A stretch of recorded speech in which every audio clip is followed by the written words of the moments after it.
And tonight we begin with the latest on an officer-involved shooting in Yankton High School. It happened last night that left one person hospitalized. Cooper Seamer has the latest details on the investigation from Yankton.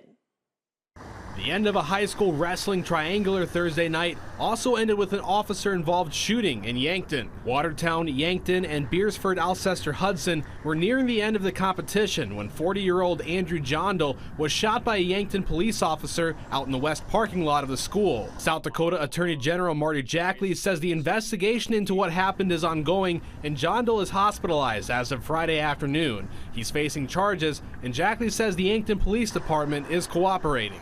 The police department has been cooperative.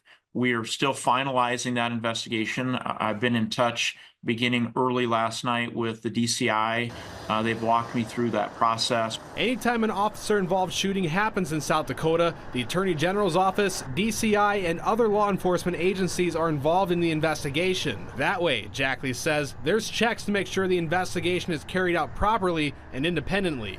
For there to be some type of a government action cover-up, it would literally take 4 or 5 agencies to do that, and they're all independent. That investigation will wrap up within 30 days before being turned over to the Attorney General's office and the county state's attorney for possible charges. Jackley says no matter what the situation was when an officer used their weapon, this process needs to be followed every time. That way the public can trust that no stone is left unturned when checking the power of law enforcement. We take them exceptionally serious.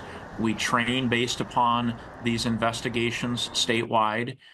We have simulators to help our officers through it, but even though you maybe used a simulator numerous times, it's not the same.